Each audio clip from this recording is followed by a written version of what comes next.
Em 18 estados está mais barato andar de carro, ou menos caro, sei lá. Solta a vinheta, estagiário, baixou o combustível, é agora. Ayrton! Ayrton! Ayrton!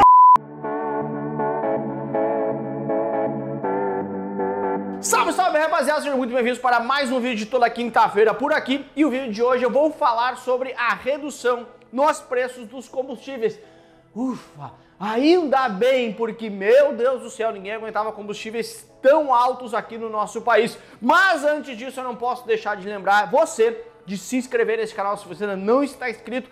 E também ativar as notificações, porque assim as notificações chegam rapidinho, assim como o Lewis Hamilton chega pra você, ainda mais agora que o combustível está mais baixo. Deixa o seu like também nesse vídeo antes da gente começar. Pois bem, vamos lá. Em pelo menos 18 estados, o combustível está mais barato aqui no nosso país, e é justamente disso que a gente vai falar. O que está acontecendo, o que aconteceu? Bom, vamos por partes, né? Certa vez eu já fiz aqui um vídeo explicando sobre o preço dos combustíveis, o que forma o preço da gasolina, por exemplo, né? Então a formação do preço da gasolina é justamente três fatores, basicamente. O preço da commodity no mundo, o preço do petróleo, impostos e também a questão da valorização cambial, né, aqui no Brasil. Tem um vídeo meu explicando mais em detalhes sobre isso, vai aparecer nesse card por aqui, bem aqui, um cardzinho sobre o vídeo que eu fiz pra vocês no detalhe sobre isso. Esse cara é foda.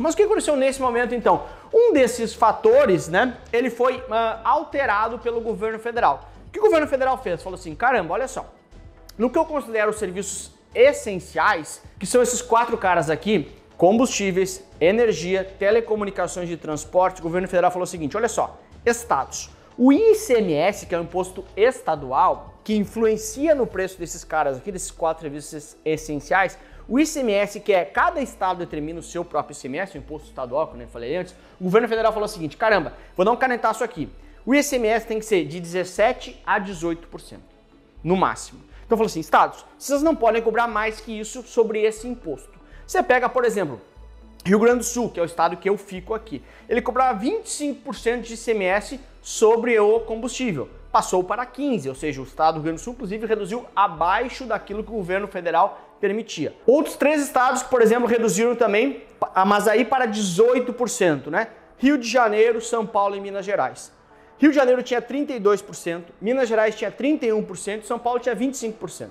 Ou seja, dei exemplo de quatro estados aleatórios aqui, mas para te demonstrar justamente se o estado reduz o ICMS, que é o seu imposto estadual, que é um dos fatores que mais influencia no preço do combustível, naturalmente você vai ter uma queda, uma redução nesse preço. Se eu cobro menos imposto, eu estou onerando menos o preço do produto.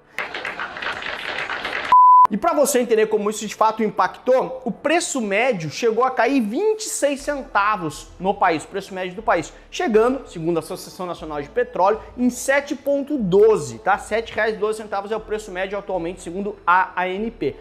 Porra, tudo isso?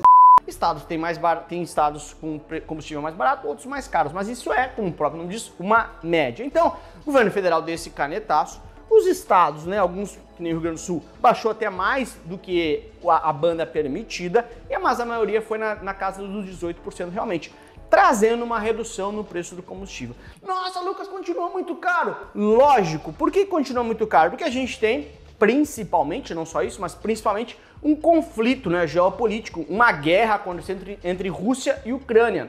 Rússia é o terceiro país que mais produz petróleo no mundo, atrás dos Estados Unidos e Arábia Saudita. Ou seja, você pega um hiper mega grande produtor de petróleo que está em guerra, e aí você tem a possibilidade de ter sanções mundiais, né? Os Estados Unidos falam assim, eu não compro mais petróleo da Rússia, por exemplo. Será que outros países não vão fazer igual? Ou será que a própria Rússia não vai, em represália, em resposta ao Ocidente, não vender mais petróleo, por exemplo? E aí se pega uma ideia de tensão, se ele para de vender, vai faltar petróleo. Falando em faltar petróleo, a gente já vem de uma saída de pandemia, assim, mas desde o ápice da pandemia, quando começou a flexibilizar as regras e voltou um pouco da atividade econômica, está em falta petróleo no mundo. Eu não consigo produzir tudo que o mundo precisa de petróleo. Que merda, hein? Todo dia tem uma merda. Então é natural que o preço vai subindo. Lembra que o petróleo é uma commodity, portanto tem um preço mundial de referência. Então você tem o preço subindo. Então mesmo que o governo faça um esforço para reduzir, abrir mão um pouquinho de receita e reduzir os seus impostos, por que continua alto? Porque está alto, todo mundo sabe disso. Porque a gente tem principalmente uma questão, uma tensão mundial na guerra entre Rússia e Ucrânia que faz com que o preço da commodity suba. Vou repetir, né? Eu falei muito no detalhe sobre formação do preço, vou colocar aqui de novo nesse vídeo aqui, que vai sair o cardzinho aqui. Aqui eu explico no detalhe a formação de preço. Aí você consegue entender como que essa tensão nesse momento pressiona o preço, mesmo com uma redução do ICMS dos estados, tá? Então, essa foi a ideia desse nosso vídeo dessa quinta-feira. É uma boa notícia? Claro, querendo ou não, a gente quer pagar sempre um pouco menos, né, nos bens ou nos serviços ou nos bens que nós precisamos, os bens essenciais, como é gasolina, por exemplo. Ninguém compra gasolina porque gosta, né? Compra gasolina porque é obrigado naturalmente. Então, deixa o seu like aí. Te espero na próxima quinta-feira e se inscreva no canal se você não está inscrito. Beijo, fui, tchau.